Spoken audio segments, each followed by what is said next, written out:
Hi అండి, నమస్తే. Welcome to money Shreemani channel. ఇవాళ కాకరకాయ ఫ్రై ఏ విధంగా చేసుకోవాలో చూద్దాం. అది కూడా ఎక్కువ ఇంగ్రీడియంట్స్ లేకుండా రెండు ఇంగ్రీడియంట్స్ వేసి చేసుకుందాం. ముందుగా స్టవ్ వెలిగించుకుందాం.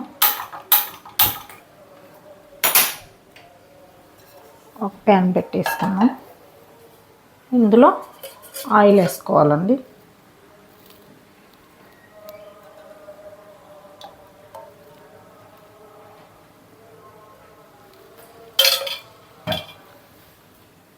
ఆయిల్ వేడెక్కిన తర్వాత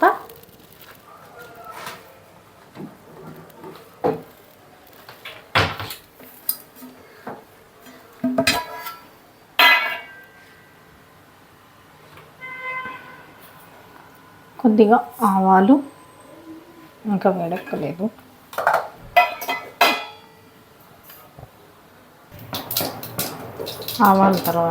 ఆవాలు ఈ విధంగా చిటపటలు ఆడిన తర్వాత కొద్దిగా జీలకర్ర, కొంచెం కరివేపాకు, ఎండుమిర్చి వేసుకోవాలండి. ఇవి వేసుకున్న తర్వాత మనం ఇలా ఈ విధంగా కట్ చేసి పెట్టుకున్న కాకరకాయని ఇందులో వేసుకోవాలి.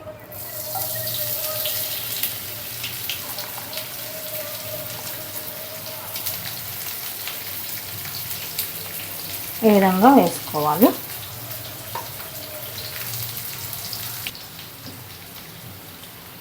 కాస్త పసుపు యాడ్ చేసి ఇందులోనే కొంచెం సాల్ట్ చల్లుకోవాలండి. ఫ్లేమ్ వచ్చేసి మీడియంలో పెట్టండి. ఇలా మధ్యలో కలుపుతూ ఉండాలి.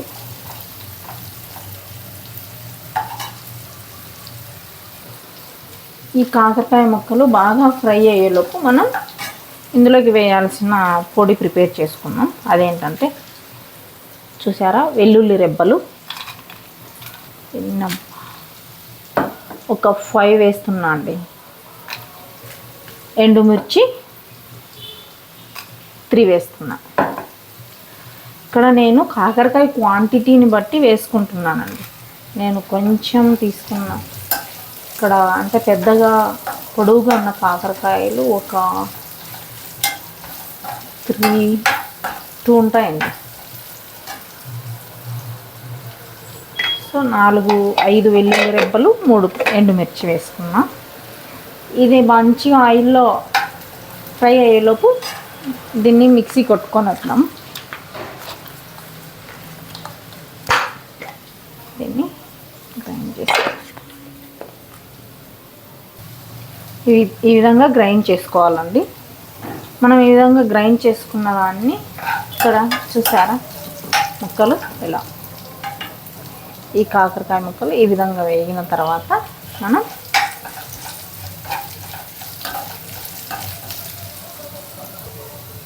మనకి ఈ విధంగా కలర్ వచ్చిన తర్వాత మనం గ్రైండ్ చేసుకున్నాం కదా, దీన్ని ఇందులో వేసేసుకోవాలి. ఫ్లేమ్ వచ్చేసి సిమ్లో పెట్టేసేయండి. ఇప్పుడు దీన్ని ఇందులో వేసేసుకోవాలి. ఇందులో వేసేసుకొని మంచిగా కలుపుకోవాలి.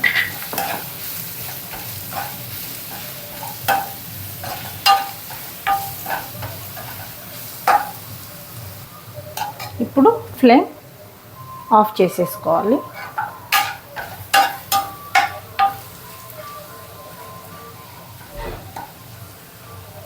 చూసారా, మన కాకరకాయ ఫ్రై రెడీ అయిందండి. ఇది అంటే కొంతమంది డెలివరీ అయిన తర్వాత అలా ఉంటారు కదా, అలాంటి వాళ్ళు కూడా తీసుకోవచ్చండి. చాలా టేస్టీగా ఉంటుంది. ఒకసారి ట్రై చేయండి. వేడి కాకరకాయ ఫ్రై రెడీ అండి. 5 నిమిషాలలో మనం ప్రిపేర్ చేసుకోవచ్చండి. చిన్నపిల్లలు అయితే చాలా ఇష్టంగా తింటారండి. ఒక్కసారి ట్రై చేయండి. అయితే సాల్ట్ చూసి వేసుకోండి. ఓకేనా ఫ్రెండ్స్? ఈ వీడియో మీకు నచ్చినట్లయితే లైక్ చేయండి, షేర్ చేయండి, కామెంట్ చేయండి.